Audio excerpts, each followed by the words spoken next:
Hi, my name's Phil. I like talking about politics, and in this video I like to discuss the latest polling on public attitudes towards Rishi Sunak's 5 pledges. The ones he chose, the ones that he felt were his strong areas. The news is actually very good for those who want the Conservatives removed at the next election. Not quite such good news for Rishi Sunak or his Tories though. But first, if you'd like to be notified of daily news and politics, please subscribe to the channel and click the bell notification icon. So both Keir Starmer and Rishi Sunak have announced on behalf of their parties 5 main policy platforms to start the year. Labour's 5 platforms were the economy, clean energy, rebuilding the NHS, reducing crime and improving opportunities. The Tories have halving inflation, which still means prices are going up above the increase in incomes. Better paid jobs, a little tricky given that we're seeing well-paid jobs disappear. Reducing national debts, somewhat at odds with his budget as it involves fairly hefty borrowing. Cutting waiting lists for the NHS, also tricky as the NHS continues to have budgets cut. And small boats, which was not a problem before the Conservatives came to power, but is now a problem that has exploded since Brexit. But never mind the details or even the plans behind them, and certainly don't worry about whether the Tories are delivering. The Tories haven't delivered on anything that's won them the past 13 years worth of general elections, so success is clearly irrelevant to voters. What matters is their perception, not the reality. And the perception is still pretty grim reading for Sunak. YouGov have just polled people on how well they think Sunak's government is delivering on his own pledges. The headline result is they don't think he's delivering at all. It's quite a bad outcome indeed when you can't even persuade the public that you're doing well on the 5 policy areas that you chose. Not them, you chose. In terms of how much the public think the government is doing well, it reads like this. 11% think they're doing well on halving inflation. I'm guessing this is the 11% that haven't seen that inflation is actually going up at the moment. 18% think they're doing well on encouraging economic growth. I'm guessing these are the ones that are just pleased that Liz Truss is now out of the picture. 15% think they're doing well at creating better paid work. 13% think the government are doing well in reducing the national debt. Again, I'm guessing these are the ones who aren't looking at the actual figures. 7% think they're doing well on cutting NHS waiting lists. It's fairly worrying that anyone can think this at all, but they're at least into single figures on this one. And 8% think the government are doing well on the issue of the small boat asylum claims. So not exactly going well for the government. They've picked their own policy areas, and the public do not have the confidence in the government's ability to achieve even its own pet projects. And it's not even like the picture looks good when you focus on Conservative voters. Like I've said before, when you look at polls, look at national polls, it's like, yes, it's a reflection of public opinion. It should be important to politicians, but in all honesty, it doesn't really have much meaning for political purposes. What matters to politicians are the opinions of the voters who can make or break them. So Rishi Sunak is mostly interested in Conservative voters. The job for the Tories in the next election is not to win over new supporters. This is not going to occur in anything at all significant.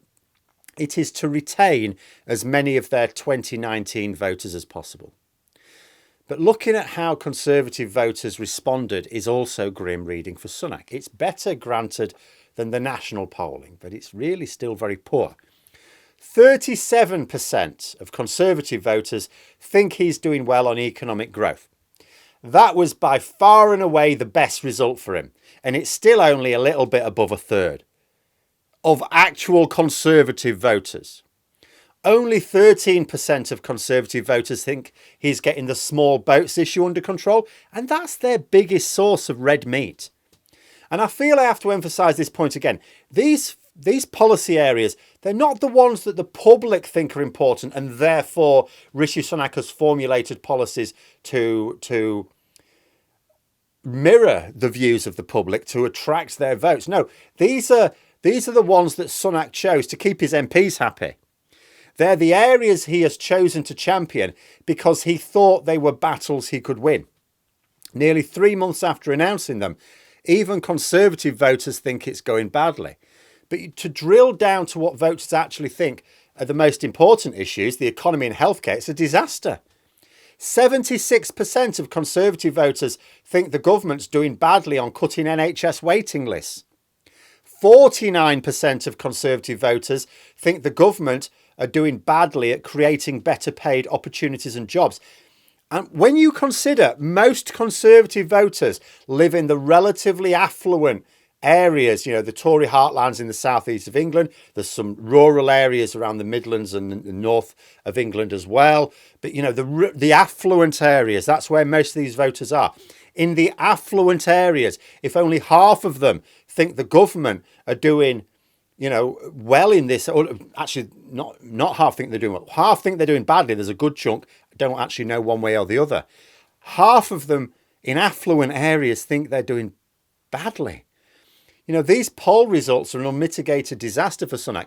These are the policies he chose. And as he gets closer to the general election, he's going to have to drift away from the policies that have been designed purely to appeal to his MPs, because that's what he's doing at the moment, trying to hold his MPs together.